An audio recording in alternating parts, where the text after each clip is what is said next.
Shri Gurubhyo Namaha Harihi Om Sahana Bhavatu Sahano Bhunaktu Sahaviryam Karavavahai Tejasvinavadhitamastu ma vidvishavahai Om Shanti Shanti Shanti Harihi Om Asato ma sadgamaya tamaso ma jyotirgamaya mrityorma amritam gamaya aviravirmaidhi Om Shanti Shanti Shanti Harihi Om. Good morning to you all. We are sorry we are starting a bit late, but we'll start with the prayer to Swami Vivekananda. It's called Vivekananda Panchakam. This is because Swami Vivekananda was born on January 12, 1863. According to Gregorian calendar. Indian calendar differs because it is solar and lunar together. But Gregorian calendar is standard and followed by the whole world. So on this day we have a youth program in India on 12th of January. But here, according to our convenience, sometimes we have different dates. So it is a auspicious occasion because Swami Vivekananda is not an ordinary person. As the day goes by, we find that his teachings is not limited to a particular time frame or to a particular country or particular person, but it is universal. As we understand gradually, then we will find resonance within us. So that universal teachings, those universal teachings must be inculcated. For inculcation, there is one way, repetition. Repetition of the same idea again and again. Why? Because generally we forget. When we cultivate, then we remember. And then we try to inculcate in our lives. As a red rose comes closer to a crystal, crystal looks transformed because it takes that quality from the rose. Similarly, when we come closer to the great ones, great lives, then only we try to inculcate these qualities. So, his name, as we know, Vivekananda. Vivekananda. He enjoyed the bliss of discrimination between real and unreal, discrimination between life and death, ignorance and knowledge. So I'll read a poem in praise of Swami Vivekananda. Anityadrisheshu vivicha nityam tasmin samadhata iha smalilaya viveka vairagya vishuddha chitam Viveka Vairagya Vishuddha Chityam Yoso viveki tamaham namami. To him who, shifting out the eternal from the transitory of this world, made it his sport to concentrate thereon his mind, purified by discrimination and renunciation, to that discriminating soul I salute. Vivek Jananda Nimagna Chittam Vivek Danaika Vinodashilam Vivek Bhasa Kamaniya Kantim Vivekinam Tam Satatam Namami. To him whose mind was immersed in the bliss that comes of discrimination, whose nature delighted solely in kindling discrimination in others, and whose beauty was made winsome by the glow of discrimination, to that discriminating soul my salutations ever go.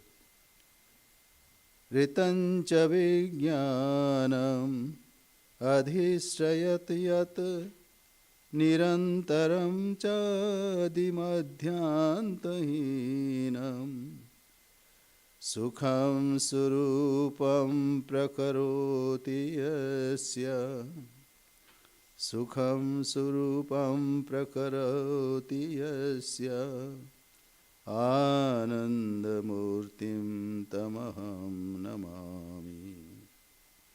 To whose graceful form truth and knowledge made their abode, and which imparts a joy incessant, without beginning or end, to that embodiment of bliss I salute. Suryo yathandham hi tamo nihanti Vishnur yatha dushtad jananchinati tathaiva yasyakhila netralobham tathaiva yasyakhila netralobham rupam tritapam vimukhi karoti. Verily, as the sun dispels the intense darkness, as the Lord Vishnu destroys the wicked ones, in exactly the same manner, whose handsome appearance, the cynosure of all eyes, drives away the threefold misery of life. Tam deshikendram paramam pavitram Vishwasya palam madhuram yatindram hitayanam naramurti mantam vivekanandamaham namami. To that teacher of teachers, supremely pure, the guardian of the world, the sweet one, the prince of yogins, who took up the human form for the good of mankind, to that Vivekananda I prostrate myself. Namah Sri Yatirajaya Vivekananda Suray Satchit Sukha Swarupaya Swamine Tapaharine. Salutations to that king of renunciers and controller of passions, the sage Vivekananda, who is Satchidananda, existence, knowledge, and bliss absolute itself, the spiritual preceptor, the remover of distress. So this is composed by Swami Ramakrishnananda ji. What is the idea of Viveka? When we interact with this world, we get mixed up with the matter of this world. But our real nature is pure. The purity is to be cultivated. Swami Vivekananda stands for that. With his insight we can get the dross out of us and we can be pure. It is the power of discrimination that is supreme, by which we find ourselves. Otherwise, we find ourselves enmeshed in this world with its dirts and dust. So, our prayer to Swami Vivekananda, so that we are powerful enough to cultivate this power of discrimination and be separate from the worldliness of this world. So now we have some other speakers. They'll read or they'll whatever. One is Karma Yoga, Bhakti Yoga, Jnana Yoga. So gradually other people will come.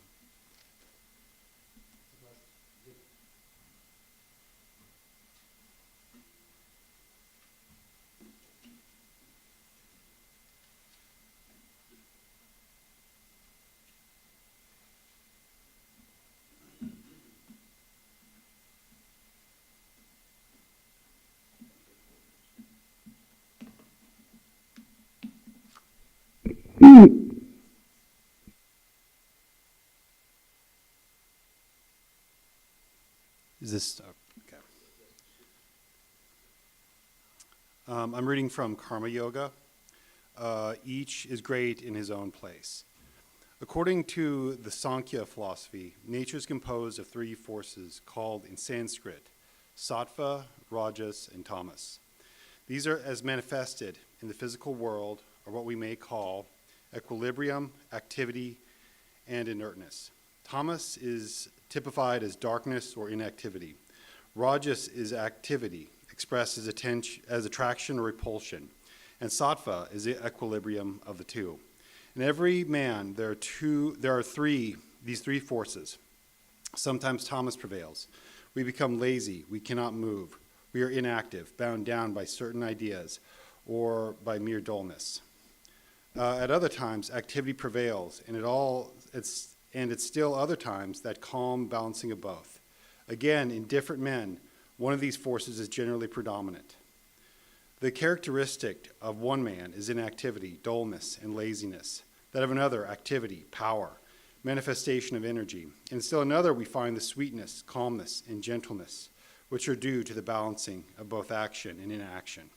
So in all creation, in animals, plants, and men, we find the more or less typical manifestation of all these different forces. Karma Yoga has specifically to deal with these three factors by teaching what they are and how to employ them. It helps us to do our work better. Human society is a graded organization. We all know about morality, and we all know about duty. But at the same time, we find that in different countries, the significance of morality varies greatly. What is regarded as moral in one country may in another be considered perfectly immoral. For instance, in one country, cousins may marry. In another, it is thought to be very immoral. In one, men may marry their sisters-in-law. In another, it is regarded as immoral. In one country, people may marry only once. In another,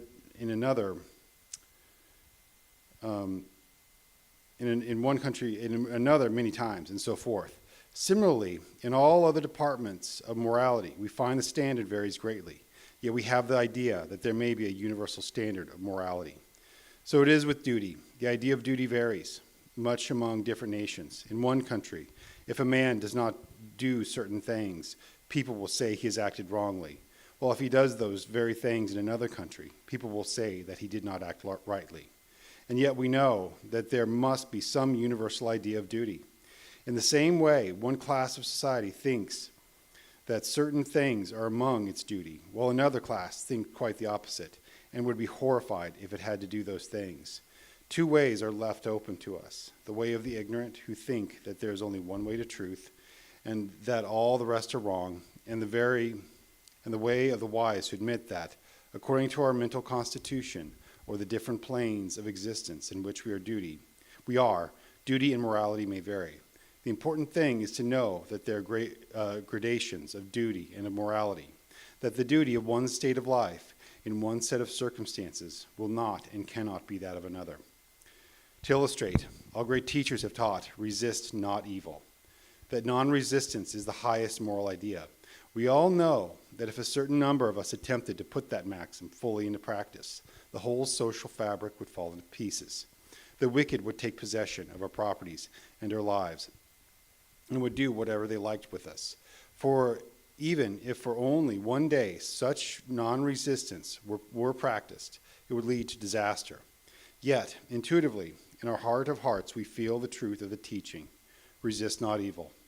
This seems to us to be the highest ideal, yet to teach this doctrine only would be equivalent to condemning a vast portion of mankind.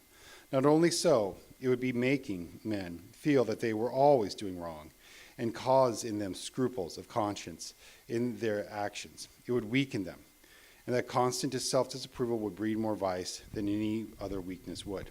To the man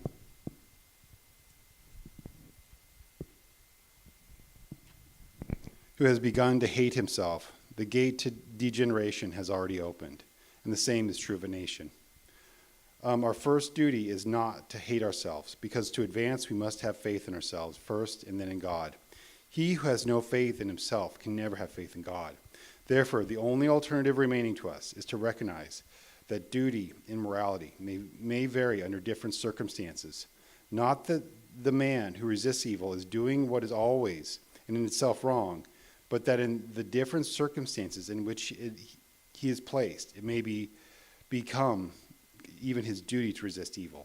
In reading the Bhagavad Gita, many of you in Western countries have felt astonished at the second chapter, wherein Sri Krishna calls Arjuna a hypocrite and a coward because of his refusal to fight or offer resistance on account of his adversaries being his friends and relatives, making the plea that non-resistance was the highest ideal of love.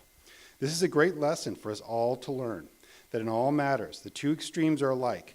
The extreme positive and the extreme negative are always similar.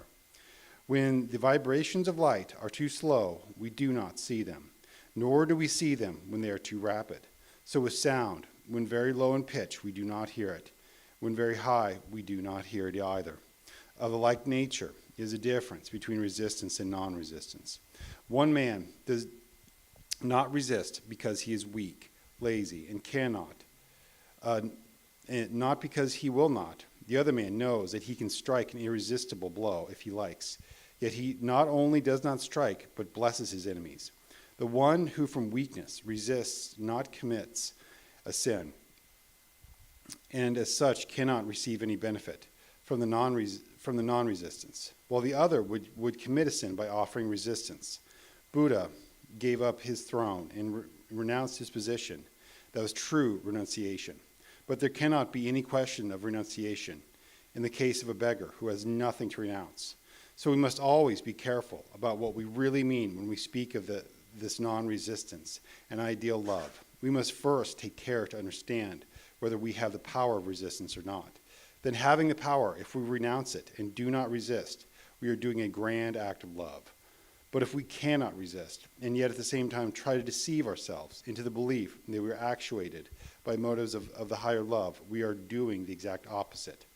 Arjuna became a coward at the sight of the mighty array against him. His love, quote, in quotes, made him forget his duty towards his country and king. That is why Sri Krishna told him that he was a hypocrite. Thou talkest like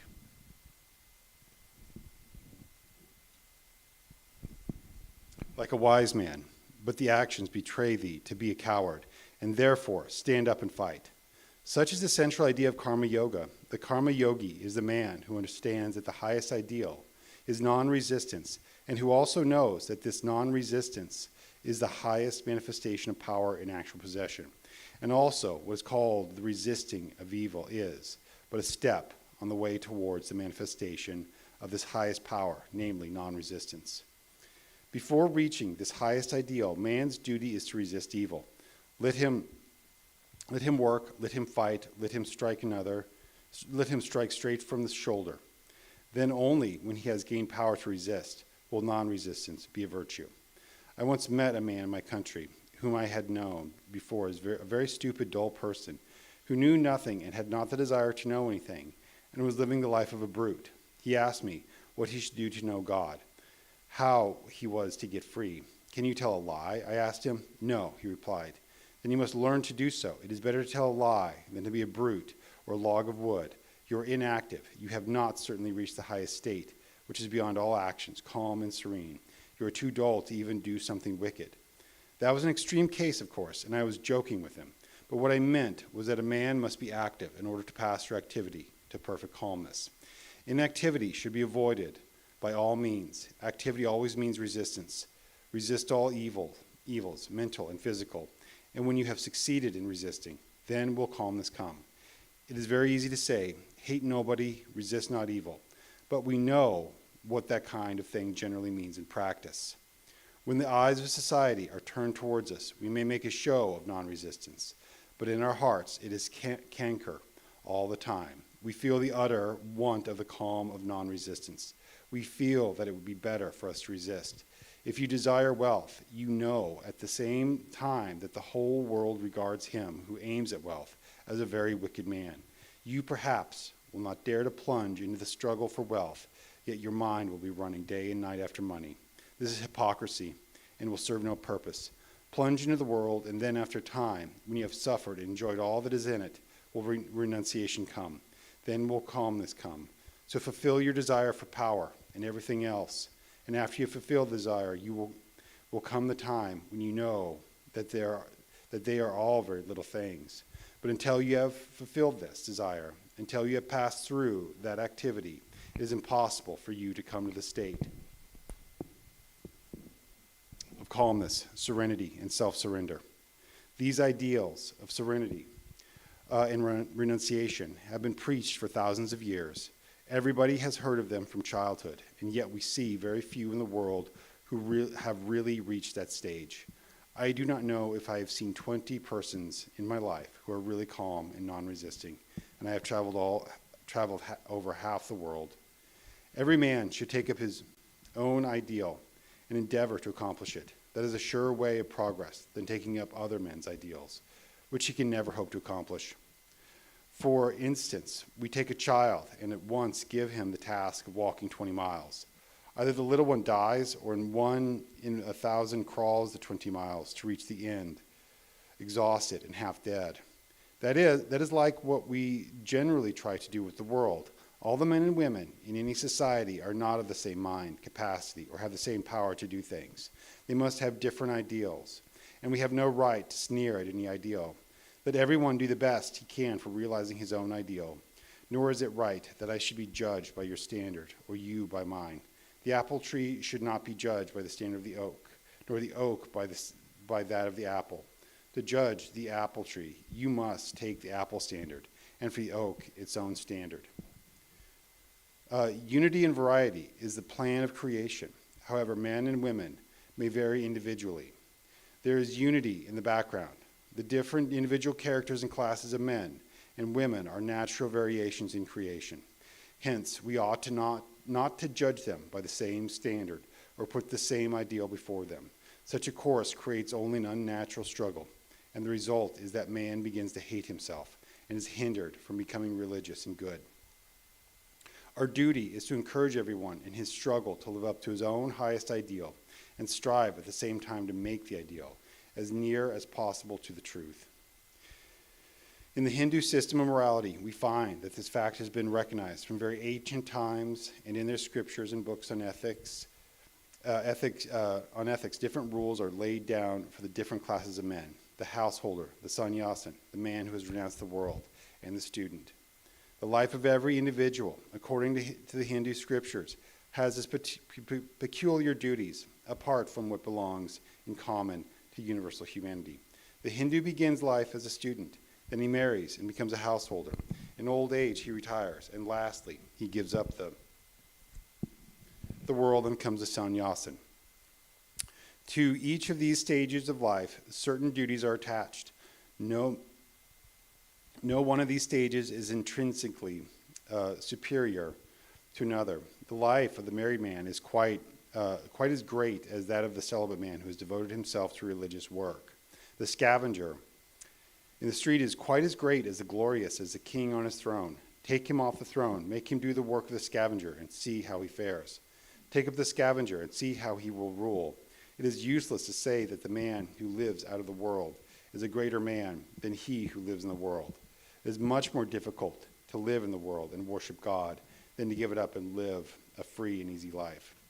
The 4 stages of life in India have in later times been reduced to 2, that of the householder and that of the monk.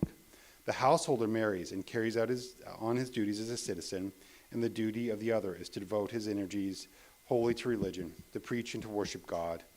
I shall read to you a few passages from the Nirvana Tantra, which treats of this subject, and you will see that it is a very difficult task for a man to be a householder and perform all his duties perfectly. Is that good? Keep going? Okay. Stop here? Yeah, yes. Okay.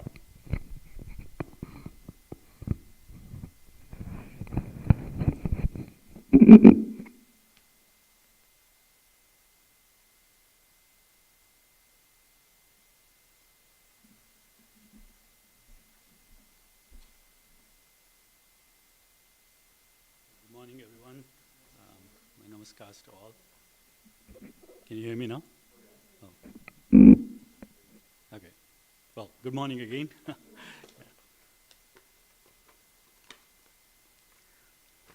So I'll be talking about Swami Vivekananda's teachings on Bhakti Yoga. Before I get into it, let's take a look at what Sri Ramakrishna said in the Gospel. What is Bhakti Yoga? It is to keep the mind on God by chanting His name in glories. For the Kali Yuga, the path of devotion is the easiest. This is indeed the path for this age. By following this path, one comes to God more easily than by following the others. One can undoubtedly reach God by following the paths of gnana and karma, but they are very difficult paths. So Swami Vivekananda defines Bhakti Yoga as a real, genuine search after the Lord, a search beginning, continuing, and ending in love. One single moment of the madness of extreme love to God brings eternal freedom. Bhakti, says Narada in his explanation of the Bhakti aphorisms, is intense love to God. When a man gets it, he loves all, hates none. He becomes satisfied forever.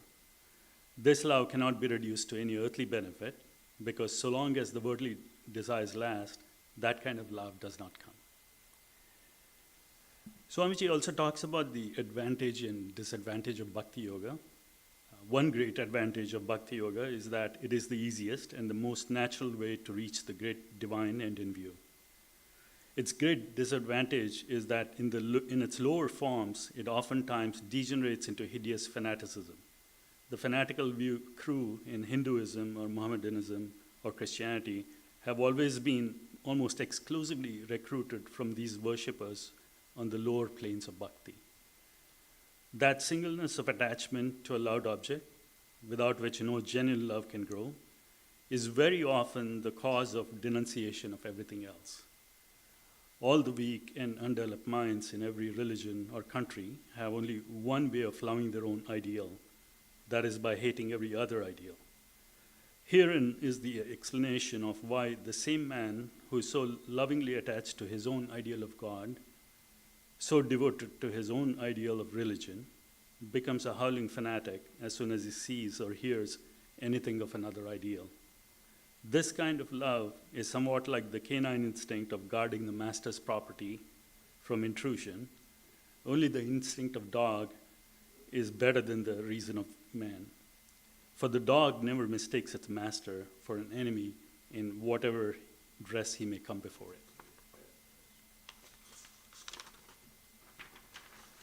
Next, Swamiji talks about the need of a guru.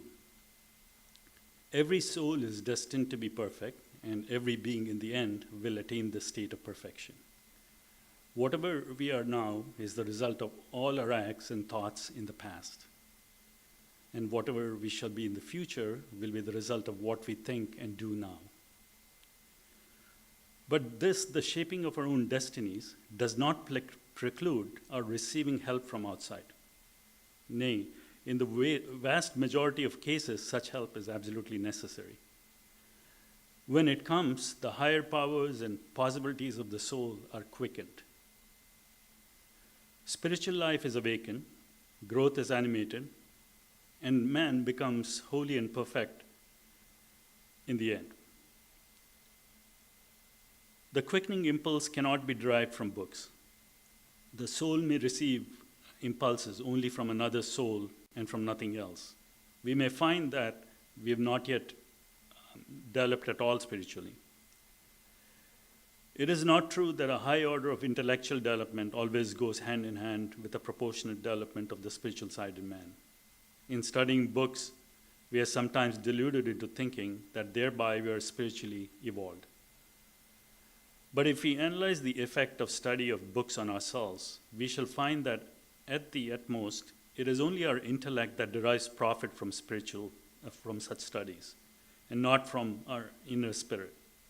This inadequacy of books to quicken spiritual growth is the reason why, although almost every one of us can speak most wonderfully on spiritual matters, when it comes to action and the living of a truly spiritual life, we find ourselves awfully deficient. To quicken the spirit, the impulse must come from another soul. The person from whose soul such impulse comes is called the guru, the teacher, and the person to whose soul the impulse is conveyed is called the shishya, or the student. Swamiji next talks about the qualifications of a spiritual aspirant. The conditions necessary for the taught are purity, a real thirst after knowledge, and perseverance. No impure soul can be really religious.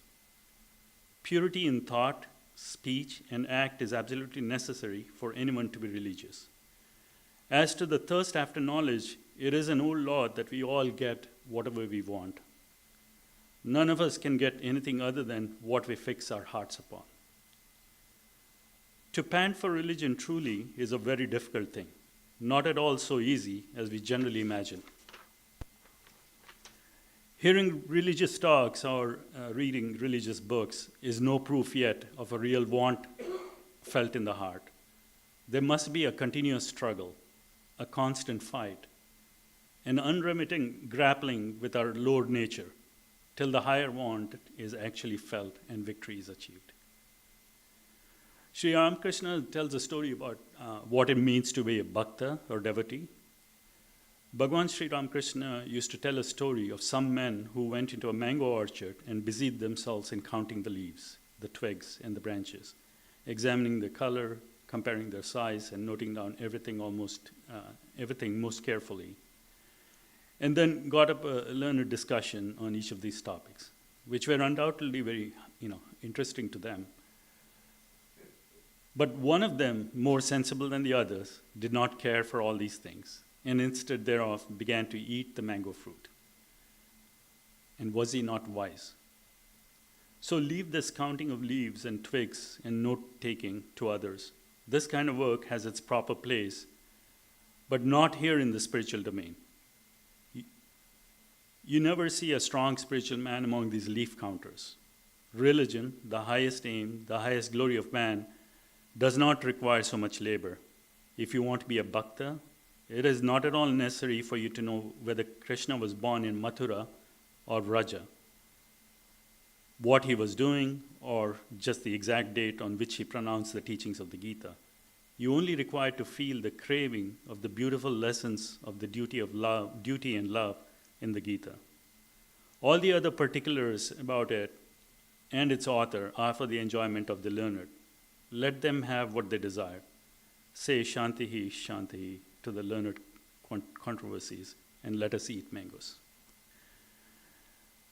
Next, seeing God through human manifestations. By our present constitution, we are limited and bound to see God as man. If, for instance, the buffaloes want to worship God, they will, in keeping with their own nature, see him as a huge buffalo. If a fish wants to worship God, he'll have to form an idea of him as a big fish. And the man has to think of him as a man. And these various conceptions are not due to morbidly active imagination. Man, the buffalo, and the fish all may be supposed to represent so many different vessels, so as to say. All these vessels go to the sea of God and get filled with water, each according to its own shape and capacity. In the man, the water takes the shape of man. In the buffalo, the shape of a buffalo. And in the fish, the shape of the fish. In each of these vessels, there is the same water of the sea of God. When men see him, they see him as a man. And the animals, if they have any conception of God at all, must see him as an animal, each according to its own ideal. So we cannot help seeing God as man, and therefore we are bound to worship him as man. There is no other way. Next, Swamiji talks about renunciation. When the moon shines brightly, all the stars become dim. And when the sun shines, the moon herself becomes dim. The renunciation necessary for attainment of bhakti is not obtained by killing anything, but just comes in as naturally as the presence of an increasingly stronger light. The less intense ones become dimmer and dimmer until they vanish away completely. So this love of the pleasures of the senses and of the intellect is all made dim and thrown aside and cast into the shade by love of God himself. Bhakti Yoga is the science of higher love. It shows us how to direct it. It shows us how to control it, how to manage it, how to use it, how to give it a new aim, as it were, and from it obtain the highest and most glorious results. That is, how to make it lead us to spiritual blessedness. Bhakti Yoga does not say give up. It only says love the highest, and anything low naturally falls off from him, the object of whose love is the highest. So in conclusion, Swamiji says, we all have to begin as dualists in the religion of love. God is to us a separate being, and we feel ourselves to be separate beings also. Love then comes in the middle, and the man begins to approach God. And God also comes nearer and nearer to man. Man takes up all various relationships of life, as father, as mother, as son, as friend, as master, as lover, and projects them on his ideal of love, on his God. To him, God exists as all these. And the last point of his progress is reached when he feels that he has become absolutely merged in the object of worship. We all begin with love for ourselves, and the unfair claims of the little self make even love selfish. At last, however, comes the full blaze of light in which the little self is seen, to have become one with the infinite. Man himself is transfigured in the presence of this light of love, and he realizes at last the beautiful and inspiring truth that love, the lover, and the beloved are one. Thank you.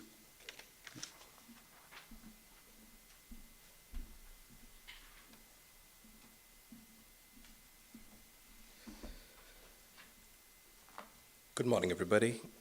I'm here to read from the letters of Swami Vivekananda, but I would like to start with some context so that we understand where the letter is coming from. This letter, I might read two letters, but the first one is written around 1899 on the 11th of April. So how I'll read this letter is I'll get a context mostly that it is written to Sister Christine, so I'll get a context from where Swami Vivekananda might be coming from in my perspective. His devotion there was towards the universal motherhood expressed in three ways. One was toward the universal mother of universe, that is Kali. One was towards his birth mother, that's in the human form, Bhuvaneshwari Devi, and one was towards Ma Sarada. He was also close to his sister, but the pain of the way she passed away probably remained with him for a while. This letter was written around the time when Swami Vivekananda was struggling with his health, as well as there was a spread of bubonic plague pandemic around throughout the world, actually. It probably lasted around 100 years, and starting from China, throughout the Western Hemisphere, and through Europe. And this was a time when it spread to Calcutta, where he was. So the letter one was just to, during this context, I'll be start reading, when he's suffering from his health as well as this plague. My dear Christina, Christina, as some say, Sister Christine, Swamiji also took us as his own daughter. Some say that. He was very close to her.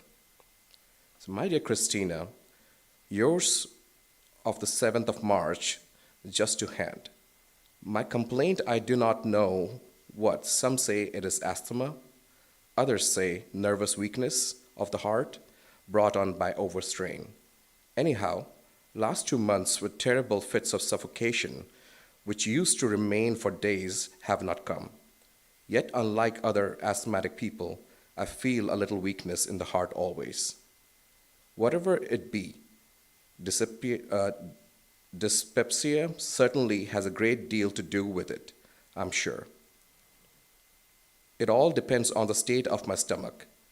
The summer this year, strange to say, is bringing me round gradually, and I feel capable of absorbing more heat than ever. I would have started for England ere long, but this change for the better is tempting me to remain a few more weeks. A sea voyage will be very good indeed, but also just now my conscience is free, having started some work for the plague in Calcutta. Sardhananda, that is Swami Sardhananda, who has been in the US, is in Western India. I have written to him to start for Calcutta as soon as possible. On his arrival, I make over to him the mutt, that is Belur Mutt, which was established a year or two ago, and the work of construction was still going on. I make him over the mutt and start for England. I have been getting your letters every now and then, but did not look over the cover carefully to ascertain whether they were directed through Mr. Sturdy or not. We talk about Mr. Sturdy here. Mr. Sturdy is the Edward T. Sturdy. He was quite instrumental in helping publishing of Jnana Yoga as well as some notes of Bhakti Yoga and Karma Yoga in London.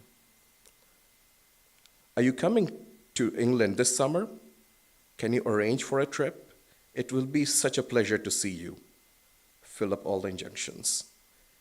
Can you get leave from your work, say a month or two? England is much cooler than US in the summer.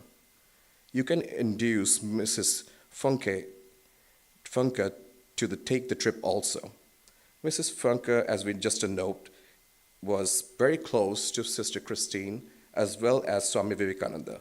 She was very instrumental in organizing her trip, of direct disciples, their stay, their lectures in the United States. So Swamiji was inviting her also to the trip, if it was possible.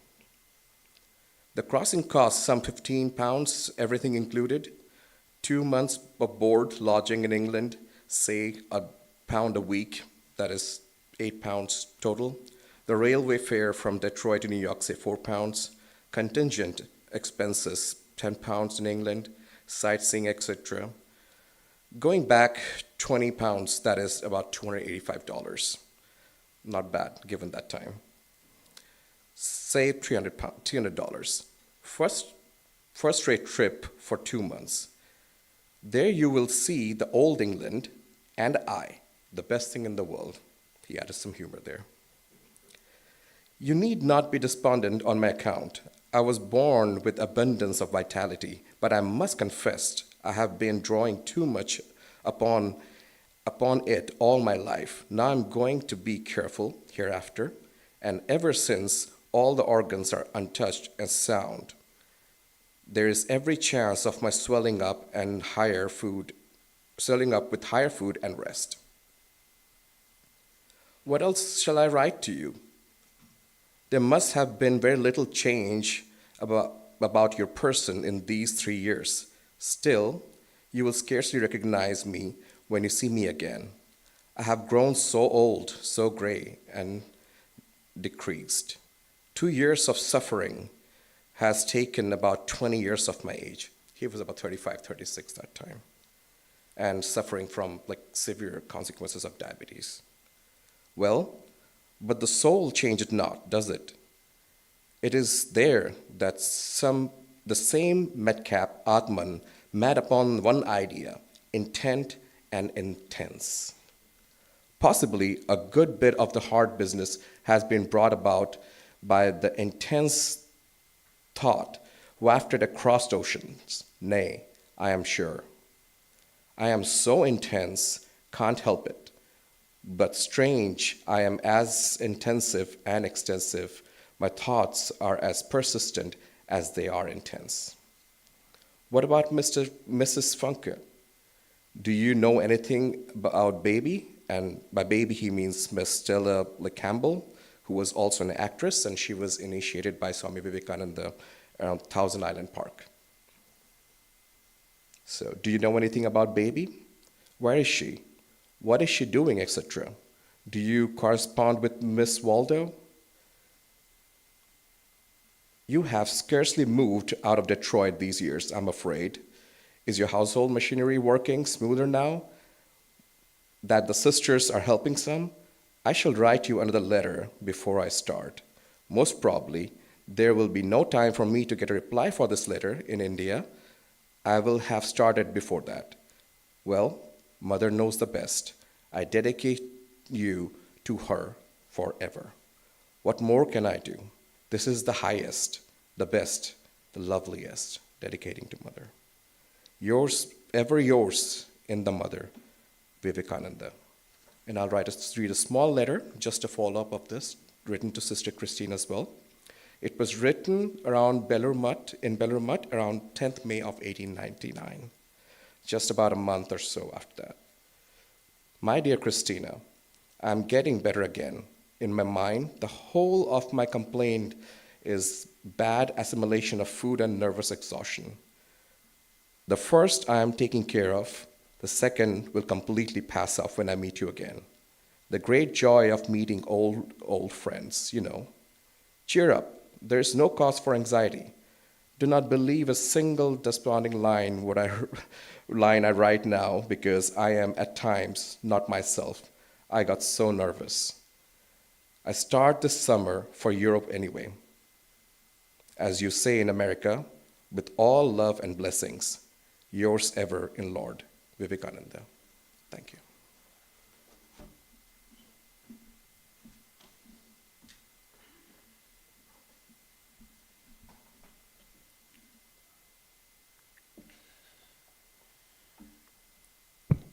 Good morning. So, if you take a sailboat and start sailing on the St. Lawrence River from the Great Lakes towards the Atlantic Ocean, you will encounter a lot of river islands at the border of US and Canada. These river islands, there are more than 1,000 of them, and hence they are a national park and called Thousand Island Park. Among these river islands, there is only one island where you can live perennially, and that's Wellesley Island. In the western part of this island, long ago, Mary Elizabeth Dutcher had a house or a cottage. She was living in north of New York City, and in 1894, she first met Swami Vivekananda when Swami Vivekananda was in New York City, and he was giving a lot of lectures and talks around the city. She invited Swamiji to visit her cottage in Thousand Island Park on Wellesley Island. So Swamiji spent the summer of 1895 in this place. These constitutes the lectures and the talks, which are very well known as the talks or lectures of Thousand Island. They became a book later on called Inspired Talks. It's a standalone book by itself. This is from Inspired Talks. June 29th, 1895. The Swami came this morning with the Gita in his hand. Krishna, the Lord of Souls, talks to Arjuna or Gudakesha, which means Lord of Sleep. Now, this doesn't mean this person sleeps all the time. The Lord of Sleep actually means he who has conquered sleep. The field of virtue, the battlefield, is this world.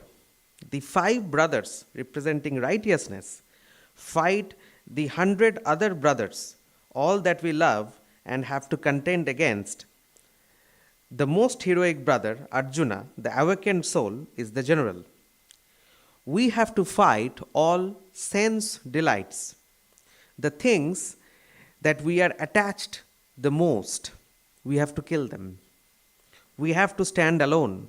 We are Brahman. All other ideas must be merged into this one. Krishna did everything but without any attachment. He was in the world but not of it. Do all work but without attachment. Work for work's sake, never for yourself. Freedom can never be true of name and form. It is the clay out of which we, the pots, are made. Then it is limited and not free. So that freedom can never be true of the related. One pot can never say, I am free as a pot. Only as it loses all idea of form does it become free. The whole universe is only the self with variations. The one tune made bearable by variations. Sometimes there are discords, but they only make the subsequent harmony more perfect. In the universal melody, these ideas stand out: freedom, strength, and sameness. There's a footnote. Freedom, strength, and sameness are called the trinity of Swami Vivekananda's teachings. If your freedom hurts others, you are not free there. You must not hurt others. To be weak is to be miserable, says Milton. Doing and suffering are inseparably joined. Often, too, the man who laughs most is the one who suffers most.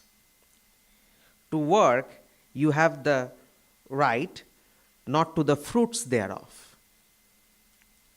Evil thoughts, looked at materially, are the disease bacilli. Each thought is a little hammer blow on the lump of iron which our bodies are, manufacturing out of it what we want it to be. We are heirs to all the good thoughts of the universe if we open ourselves to them. The book is all in us. Fool, hearest not thou. In thine own heart, day and night, is singing that eternal music, Satchidananda, Soham, Soham, existence, knowledge, bliss, absolute, I am He, I am He. The fountain of all knowledge is in every one of us, in the ant as in the highest angel. Real religion is one, but we quarrel with the forms, the symbols, the illustrations. The millennium exists already for those who find it. We have lost ourselves and then think the world is lost. Perfect strength will have no activity in this world. It only is, does not act. While real perfection is only one, relative perfections must be many. June 30th, Sunday.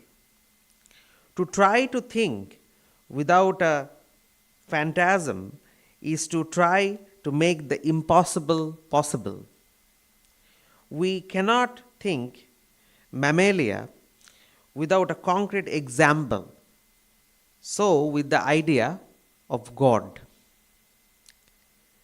This concept comes again and again, that you want, like fish will think of God as some kind of big fish, human beings will think of God as some kind of human character, and that's why you see all our gods and goddesses in many cases look like pretty much human characters.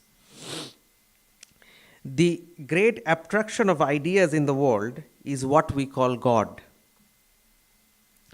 Each thought has two parts, the thinking and the word, and we must have both.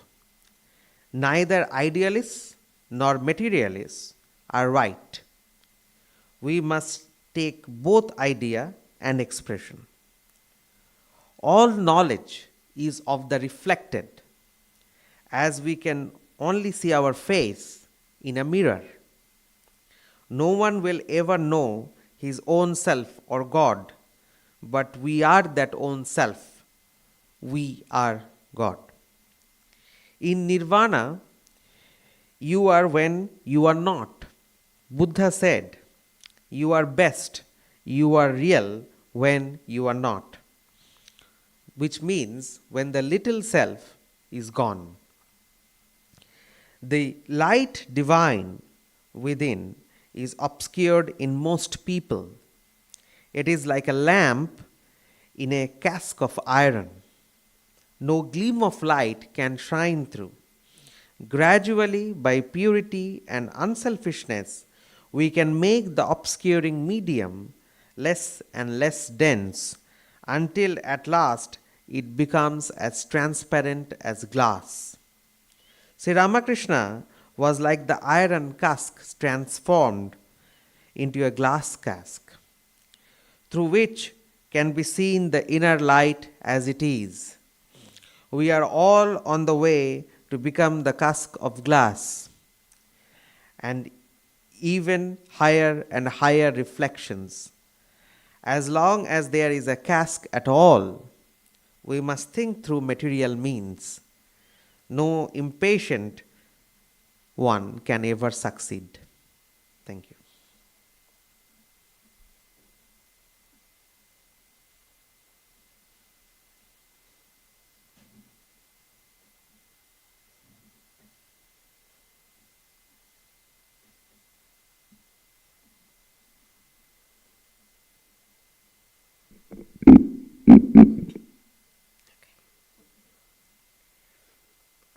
So I have something very special to share with you, which is more of Swamiji's words.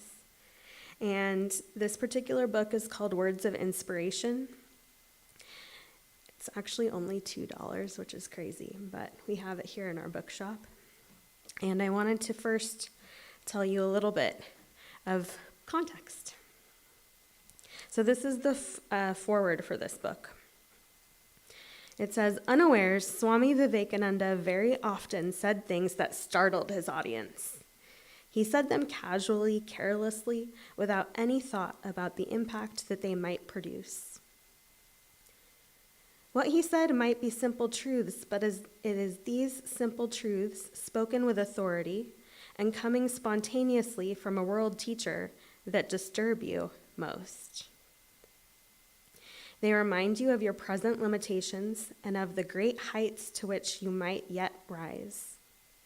They shake you to your roots, sweeping away all of the depression you have allowed to accumulate over the years, and releasing within you new sources of energy which carry you forward. It is some of such utterances by Swami Vivekananda which Professor Govinda Gopal Mukherjee, with the assistance of 2 research assistants working under him, has picked up from among Swamiji's speeches and writings from the complete works of Swami Vivekananda, published by the Advaita Ashrama Mayavati, which this little book presents to the readers. While reading the utterances, the readers may experience the same kind of electric shock which Roman Roland experienced when he first read Swamiji.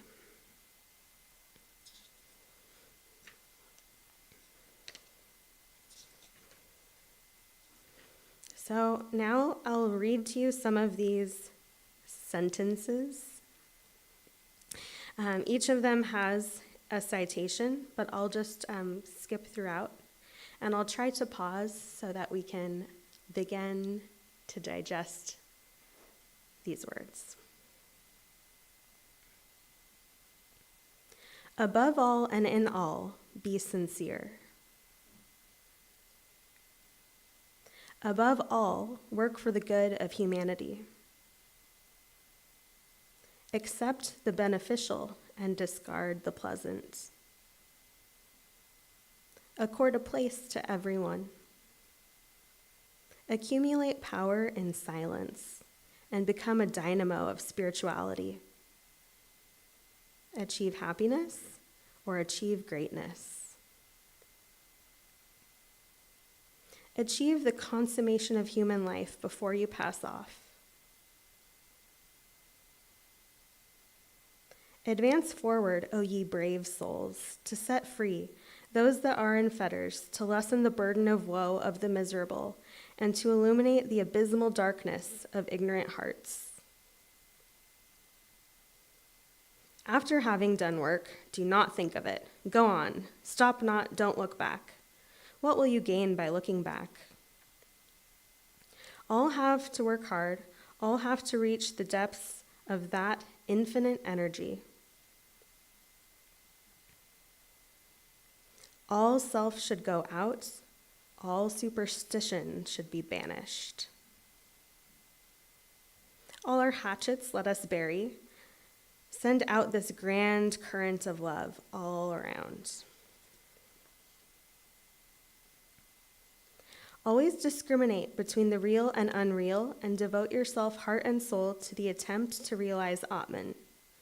Always discriminate. Your body, your house, these jivas in the world are all absolutely unreal like a dream. Always first learn to be a servant, and then you will be fit to be a master. Always look within, never without. Always repeat the great mantras. Thou art that, I am that, all this is verily Brahman, and have the courage of a lion in the heart. Always think that this body is only inert instrument, and the self-contained Purusha within is your real nature. Always try to get absorbed in the eternally present Atman. A man must desire nothing else but the truth, and truth for truth's sake. Analyze everything that comes in the mind by the sheer action of the will. Analyze yourselves, and you will find that every blow you have received came to you because you prepared yourselves for it. And here is the test of truth. Anything that makes you weak physically, intellectually, reject as poison. There is no life in it. It cannot be true. Arise and awake and be perfectly sincere. Arise and awake, for the time is passing and all our energies will be frittered away in vain talking. Arise and awake, let minor things and quarrels over little details and fights over little doctrines be thrown aside, for here is the greatest of all works. Here are the sinking millions. Arise, arise, a tidal wave is coming. Onward, men and women, down to the Chandala. All are pure in his eyes. Onward, onward, there is no time to care for name or fame or mukti or bhakti. Arise, arise once more, for nothing can be done without renunciation. Arise, awake, awake from this hypnotism of weakness. Arise, awake, and stop not till the desired end is reached. Arise, awake, with your hands stretched out to protect the spirituality of the world. Arise, awake, wake up yourselves and awaken others. As far as we can, we must give up. As you began in God, you must go back to God. Ask not anything in return for your love. Ask nothing, want nothing in return.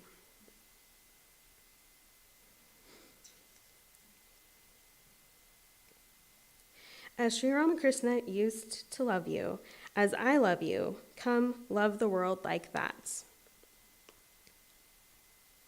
As you do good to yourself, so you must do good to others. Attach yourselves to the Lord and to nothing else, because everything else is unreal. Avoid jealousy and selfishness. Avoid this jealousy, and you will do great works that have yet to be done. Avoid weakness and slavery. Avoid worldly company that will distract your mind. Arise, awake, O mighty one, the sleep does not become you. Arise, awake, it does not befit you.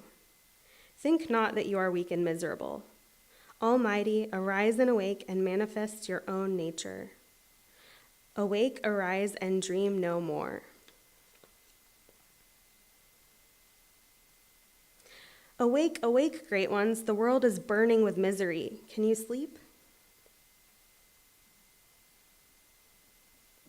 Be a hero. Always say, I have no fear.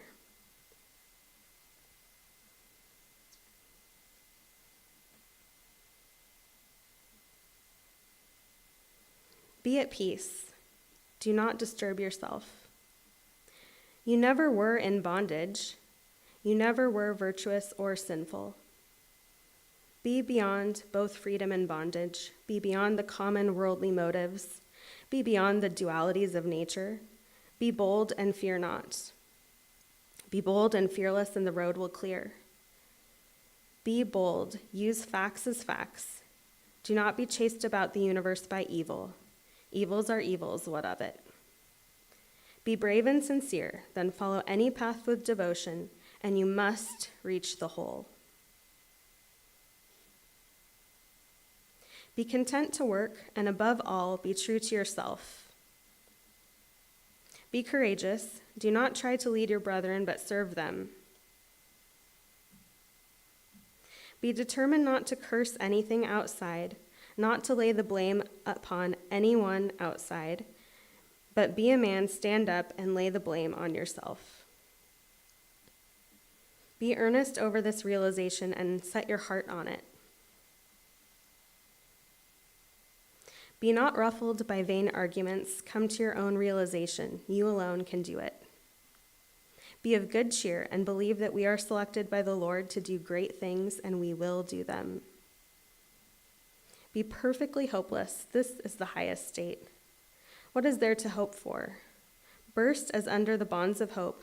Stand on yourself. Be at rest. Never mind what you do. Give up all to God, but have no hypocrisy about it. Be perfectly resigned, perfectly unconcerned. Then alone can you do any true work. Be perfectly unselfish, and you will be sure to succeed. Be positive, do not criticize others. Give your message, teach what you have to teach, and there stop. Be pure and be good.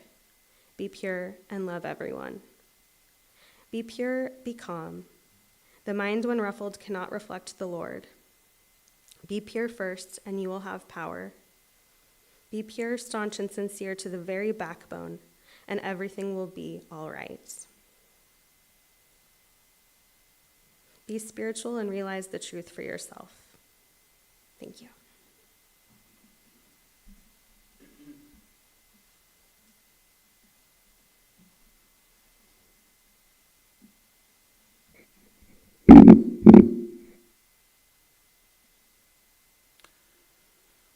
Just now we have heard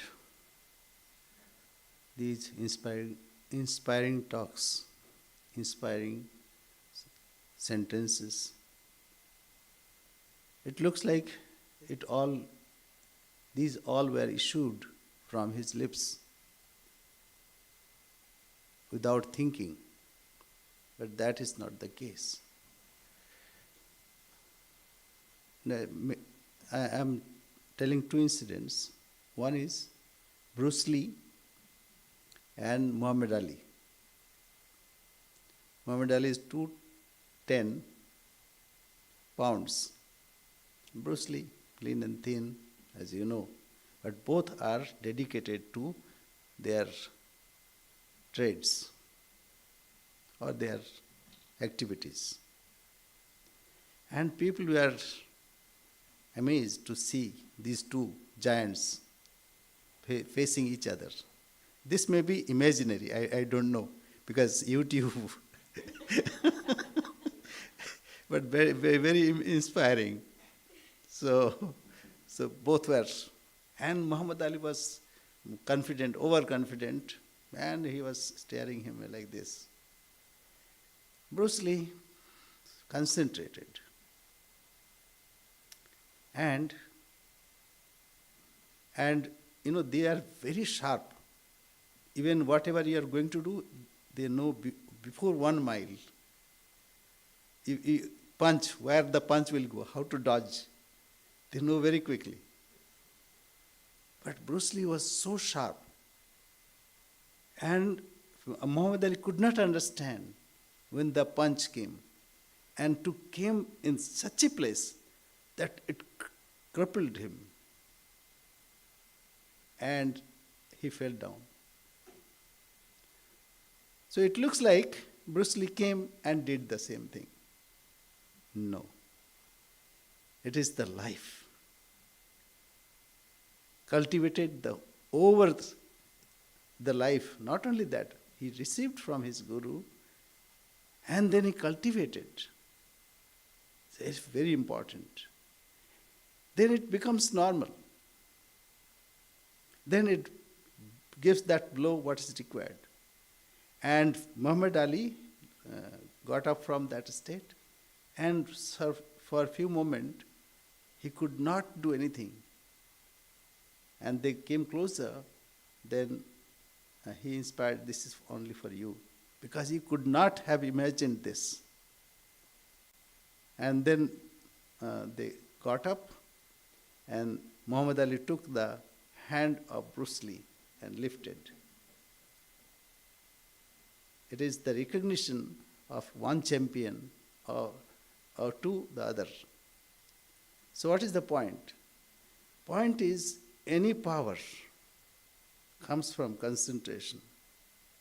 Any power comes from dedication, cultivation of the whole life. It's not that simple. These are like capsules. This is the second example. We take capsule and we get rid of pain or whatever ailment that we have. It looks like so simple. No. For that, maybe the scientists toiled or did their research for years, and they took out that gist. And that cures us, or suppresses us, whatever it may be. So it is not that simple. Whatever Swami Vivekananda uttered, that gave strength, that gave power. Can you imagine? A person utters 5 words, sisters and brothers of America, and the whole audience is electrified. Is it a simple thing? And in the same place, the Chicago, in the same arena, the lecture hall, before him, so many people uttered the same words.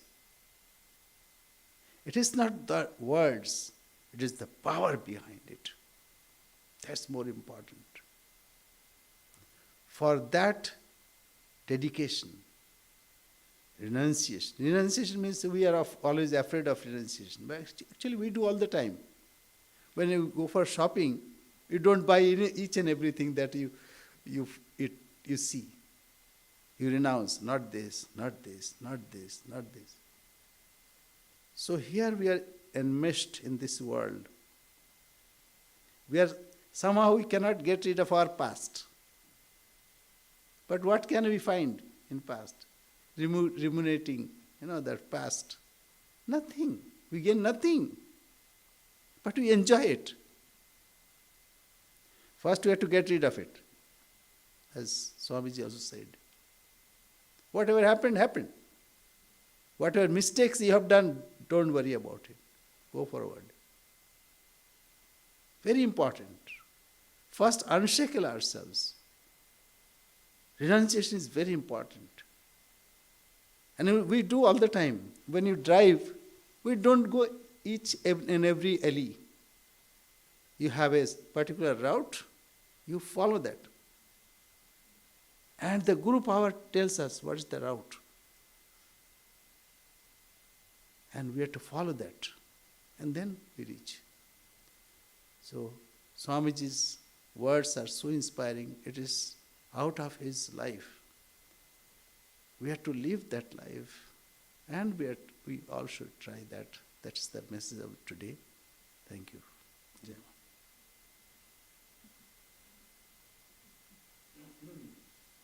So, Robbie is not here to sing today. I'm here.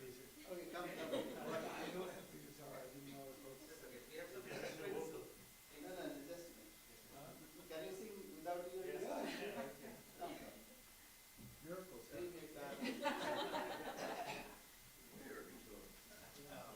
I saw you. All right, let's see it.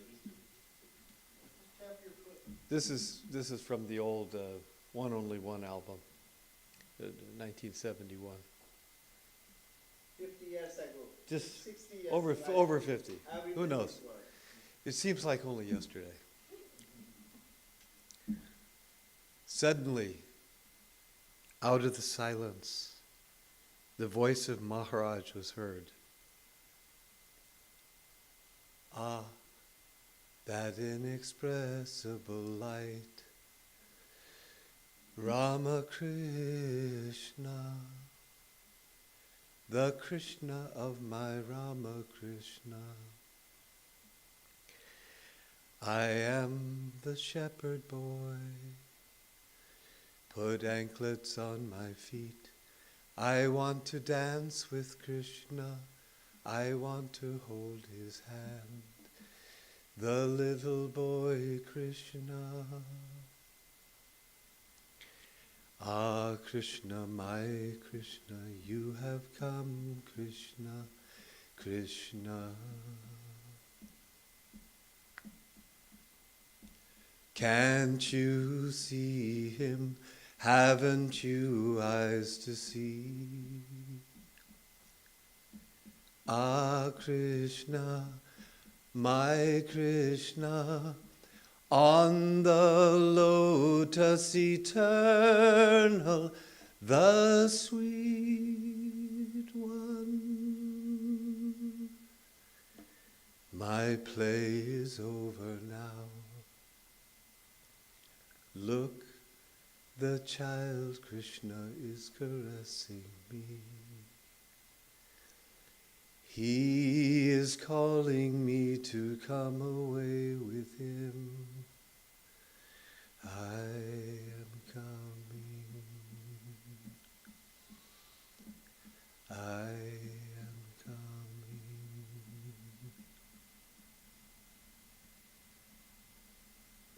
Okay, then. Vivekananda. Vivekananda? I can't do that. That's too much. So I have to have the guitar to do that. You want to do something else? Huh? Okay, everybody has to sing then. All right. Rama Krishna Sharanam, Rama Krishna Sharanam, Rama Krishna Sharanam, Sharane. Ram Krishna Sharanam, Ram Krishna Sharanam, Ram Krishna Sharanam, Sharane. Kripa hi kevalam, kripa hi kevalam, kripa hi kevalam, Sharane. Kripa hi kevalam, kripa hi kevalam, kripa hi kevalam, Sharane. Ram Krishna Sharanam, Ram Krishna Sharanam, Ram Krishna Sharanam, Sharane. Ram Krishna Sharanam, Ram Krishna Sharanam, Ram Krishna Sharanam, Sharane. Sharanagatoham, Sharanagatoham, Sharanagatoham, Sharane. Sharanagatoham, Sharanagatoham, Sharanagatoham, Sharane. Ram Krishna Sharanam, Ram Krishna Sharanam, Ram Krishna Sharanam, Sharane. Ram Krishna Sharanam, Ram Krishna Sharanam, Ram Krishna Sharanam, Sharane. Namo Sri Gurave, Namo Sri Gurave, Namo Sri Gurave, Namo Namo. Namo Sri Gurave, Namo Sri Gurave, Namo Sri Gurave, Namo Namo. Ram Krishna Sharanam, Ram Krishna Sharanam, Ram Krishna Sharanam, Sharane. Ram Krishna Sharanam, Ram Krishna Sharanam, Ram Krishna Sharanam, Sharane. Ram Krishna, Jai Jai Ram Krishna, Ram Krishna, Jai Jai Ram Krishna, Ram Krishna, Jai Jai Ram Krishna, Ram Krishna, Jai Jai Ram Krishna, Ram Krishna, Jai Jai Ram Krishna, Ram Krishna, Jai Jai Ram Krishna, Ram Krishna Sharanam, Ram Krishna Sharanam, Ram Krishna Sharanam, Sharane. Jai Ma, Jai Ma, Jai Jai Jai Ma, Jai Ma, Jai Ma, Jai Jai Jai Ma, Jai Ma, Jai Ma, Jai Jai Jai Ma, Jai Ma, Jai Ma, Jai Jai Jai Ma, Jai Ma, Jai Ma, Jai Jai Jai Ma, Jai Ma, Jai Ma, Jai Jai Jai Ma. Ram Krishna Sharanam, Ram Krishna Sharanam, Ram Krishna Sharanam, Sharane. Jai Sri Guru Maharaj Ji Ki Jai, Jai Mahamad Ji Ki Jai, Jai Swami Ji Maharaj Ji Ki Jai.